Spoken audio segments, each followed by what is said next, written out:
जम्मू कश्मीर में न तो आतंकी बचेंगे और ना ही उनके आतंकी अड्डे। सुरक्षा बलों ने लगातार तीसरे दिन ऑपरेशन मिट्टी में मिलाव चलाया है। तीसरे दिन 4 आतंकियों के घर को बम धमाके से उड़ाया गया है। कुपवाड़ा से शोपियां तक पहलगाम हमले में शामिल आतंकियों को उनके किए की सजा दी जा रही है। अब तक मौलाना जनरल मुनीर के 9 नवरत्नों पर हाउस स्ट्राइक हो चुकी है और बहुत मुमकिन है कि आज की रात भी बचे हुए बाकी 5 आतंकियों के घर धमाके से दहल उठेंगे।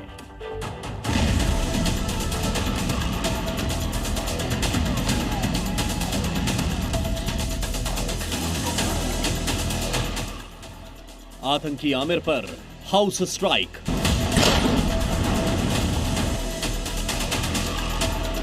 आतंकी जामेल पर हाउस स्ट्राइक।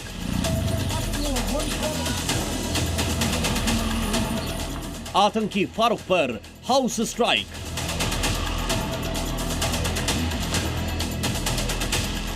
आतंकी अदनान पर हाउस स्ट्राइक।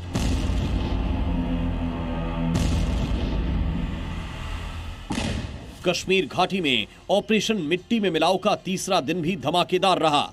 यकीन न हो तो इस धमाके को एक बार फिर से देखिए। सुरक्षा बलों ने बीती रात एक साथ 4 आतंकियों पर हाउस स्ट्राइक कर दी। जिन घरों से आतंकियों ने निकलकर दहशतगर्दी की राह चुनी थी, उन घरों को सुरक्षा बलों ने धमाके से ही उड़ा दिया।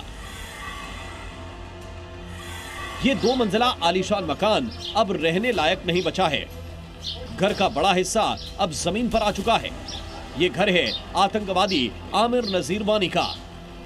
आतंकी आमिर जैश ए मोहम्मद का आतंकी था और सरहद पार से आए पैसों से उसने आलीशान मकान बनाया था, लेकिन सेना ने उसके मकान को मिट्टी में मिला दिया। जैश ए मोहम्मद से जुड़े आतंकी आमिर नज़ीर बानी के हाउस में इस वक्त मैं मौजूद हूँ, जो पूरी तरीके से चकनाचूर हो गया है।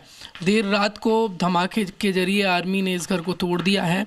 जैसे मोहम्मद संगठन से ये जुड़ा आतंकी है। ये अंदर की रूम की आपको मैं तस्वीर दिखा रहा हूँ। ये तकरीबन 2 से 3 मंजिला भवन है और जब इसे ऊपर से ब्लास्ट करके तोड़ा गया तो आप देखेंगे पर कच्चे उड़ गए। 20 साल के आतंकी आमिर नजीर ने पिछले साल ही आतंकवाद की राह चुनी। ये बुरहान वानी से प्रभावित होकर जैश ए मोहम्मद में शामिल हुआ था।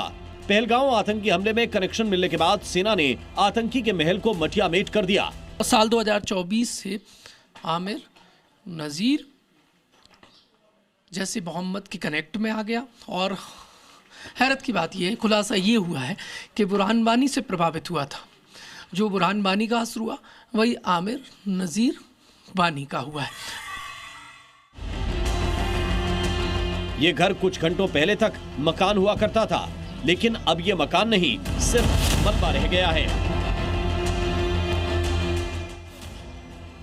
ये बर्बाद घर आतंकवादी फारूक अहमद का घर था, जिसे सेना और जम्मू कश्मीर पुलिस ने ज्वाइंट ऑपरेशन में ब्लास्ट से उड़ा दिया। जम्मू कश्मीर के कुपवाड़ा का आतंकी फारूक लश्कर-ए-तैयबा से जुड़ा हुआ है। पहलगाम में निहत्थे लोगों पर हमले में इसका भी नाम है। दूसरों के घर उजाड़ने वाले आतंकी का घर अब उजड़ चुका है। 90 के दशक में हथियारों की ट्रेनिंग कर लेने के लिए फारूक अहमद तेदवा जो उस सीमा के उस पार पाकिस्तान चला गया था, उसके घर को बीती रात जो है यहाँ पर उड़ा दिया गया है। और आप देख सकते हैं ये पूरा जला हुआ घर है, मतलब जमीन तो। बेगुनाहों का खून बहाने वाले के कर्मों का हिसाब हो रहा है तो कुछ लोगों को दर्द उठना स्वाभाविक है। वो है, अगर मानते हैं कि 90 में गया, हमें तो पता नहीं, मैं छोटा हूँ। वो मिलिटेंट है, उसको वहाँ मारो। 90 में गया, चाहे वो है या नहीं है, तो है तो बैठा पाकिस्तान में ना, तो उसके बारे में मुझे तो कोई इल्म नहीं है कि वो वहाँ क्या है क्या नहीं है। अगर वो है तो उसको वहाँ मारो जाके। रात के अंधेरे में इस ब्लास्ट को देश की सुरक्षा एजेंसियों ने अंजाम दिया है। ये घर टीआरएफ के सक्रिय आतंकवादी अदनान शफी डार का है। शोपियां में इस 2 मंजिला घर को ध्वस्त कर दिया गया। सितंबर 2024 से अदनान आतंकी गतिविधियों में शामिल हुआ। उसकी उम्र सिर्फ 18 साल है।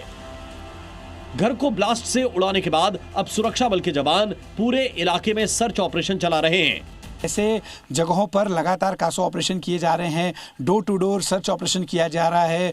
ओसीजी जो बाकायदा जम्मू कश्मीर की पुलिस है वो एक्शन में है, आर्मी सीआरपीएफ इस वक्त पूरी तरह से एक्शन में है और आतंकियों के ठिकाने को तबाह किया जा रहा है। बाकायदा मैसेज देने की कोशिश की जा रही है कि अगर आम हिंदुस्तानियों पर बुरी नज़र डालोगे तो आप और आपका घर कतई जो है बच नहीं पाएगा। ये घर भी पहलगाम आतंकी हमले से जुड़े आतंकवादी का है, जो अब घर नहीं बल्कि मलबा बन गया है। जम्मू कश्मीर के बांदीपुरा में ये 2 मंजिला मकान आतंकी जामिल अहमद का घर है। जामिल अहमद लश्कर तैयबा का आतंकवादी है और 2016 से एक्टिव है। अब उसके घर का भी हिसाब कर दिया गया है। बीते 3 दिन में सुरक्षा बलों ने जम्मू कश्मीर के 9 आतंकवादियों का लंका दहन कर दिया है, लेकिन घरों को बर्बाद करने वाली लिस्ट अभी खत्म नहीं हुई है। इस लिस्ट में अभी 5 आतंकवादी और शामिल हैं। जिस तरह से आतंकियों की जमीन मिट्टी में मिलाई जा रही है, जम्मू कश्मीर के बचे हुए 5 आतंकियों का घर भी जल्द ही मिट्टी में मिलेगा। उनका घर मिट्टी में मिलाने के बाद अब सुरक्षा बलों के टारगेट पर वो आतंकी खुद हैं। अगर वो कश्मीर में छिपे हुए हैं तो उनका भी मिट्टी में मिलना तय है। कुपवाड़ा से खालिद हुसैन और प्रमोद शर्मा के साथ अश्विनी पांडे, जी मीडिया।